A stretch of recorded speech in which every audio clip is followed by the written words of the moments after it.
This TFMR podcast is brought to you by your friends at JM Bullion. Visit jmbullion.com for all your gold and silver bullion needs. Hello again from TF Metals Report, and here are your podcast highlights for the week of Monday, November the 6th through Friday, November the 10th. If you listened last week, you were sure to notice that price was being hard capped at $2,000 an ounce, third Friday in a row that it was not allowed to close north of there. In fact, the final Globex close last Friday, November 3rd, $1,999.90. Just rubbing your nose in it at that point. So you knew they were coming for us this week, and you could also tell that was happening on Monday. The dollar index still lower than where it was on Thursday and Friday of the previous week. However, gold getting severely worked lower. Usually a sign of things to come, and as we went through the week, it certainly was.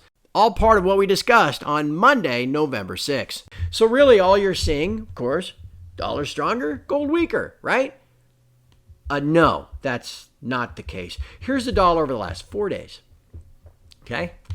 Up here around 107.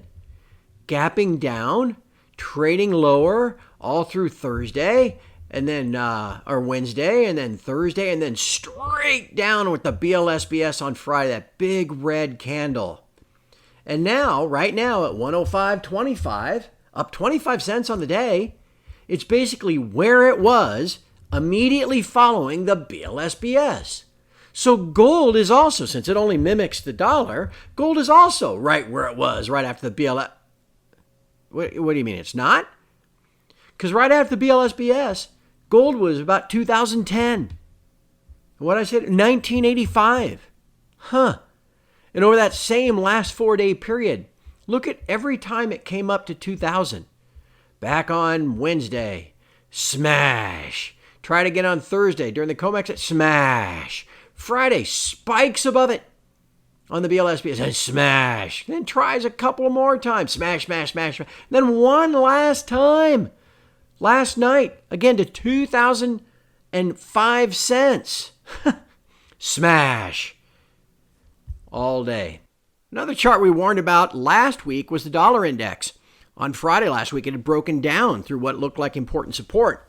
So we asked you to watch that all week this week, just in case it reversed like it did back in July. Will it reverse? Will it reverse and then hold and move higher? This is a big concern for us actually going forward. And it was all part of what we discussed Tuesday, November the 7th. The dollar, though, this is, again, the chart I referenced earlier, this is the key one to watch. Okay, this only goes back 6 months, but you recall, and again, the chart we looked at the other day, that wedge it was in from November of last year until July, and then it broke down through 101 in the middle of July. And it's like, oh God, look at it, man, it's going now. And then whoop, immediately reversed, got back above 101, and then spent, see this, like 3 days using that as support. And once it then made a higher high, off to the races. And it went from 101.50 to 107.50. All right, so now this is important. Why? Because, well, that trend is clearly broken. And there's also clearly a double top near 107 or slightly above, right? Broke down through support at 105.50 on Friday, just like it did back in July at 101. And now it is reversed. Trying to get back above 105.50. This is the thing to watch now the rest of the week. Because if it gets back above 105.50 and moves up toward 107 and breaks out above 107, we got the same situation we had back here in July. I mean, all of a sudden we're talking 108, 110, 112, 114. Okay? Now, if it rolls over and does not get above 105.50, starts straight and breaking down through last week's lows, well, then 104.50 is next. Excuse me. And where would gold and silver be if we start going back to 104.50? Well, it'd be higher and we'd be doing better than they did today. And below 104.50, we're talking 103.50. Excuse me, a little frog in my throat. So anyway, this is the chart to watch as we go through the rest of the week. Watch it very closely. Something we discovered a couple of years ago is how when there is a front month COMEX contract going off the board at the end of the month, as we have this month, the December contracts are going off the board in a couple of weeks, there is always a surge in what's called trade at settlement. That happens usually beginning on the 7th of the month and begins for 5 days. Now, what's going on here? Well, I've written about this a lot. You can find those articles on the internet. It's too difficult to explain it here. You really need to join TF Metals Report, where we talk about this every month, so you get a better understanding of how the bullion banks use the trade at settlement system to place spread trades, where they can then take off the long end and manipulate price lower, making the short end profitable. That's it in a nutshell. And that's all part of what we discussed on Wednesday, November the 8th. The first one on this page is the gold open interest and settlements of yesterday. This shows you, though, the TAS volume. Again, 28,688 yesterday. Normal TAS volume is about 2,000, maybe sometimes 3. Okay? Just like the EFP volume surged and we caught and we knew what they were doing with that when it was 20 and 30,000 a day 3 years ago. See, the EFP volume yesterday was 2644. All right, 26,688. The key here to notice, 14,283 in December, 13,147 in February. Subtract the one from the other and you get what? A net difference in December of 1,136? Doing that on the fly? What I tell you the normal volume would be? Okay? But when you lay on 13,147 spreads, long the December and short the February, you get these goosed numbers. Okay? Everybody with me on the math there? See how that works?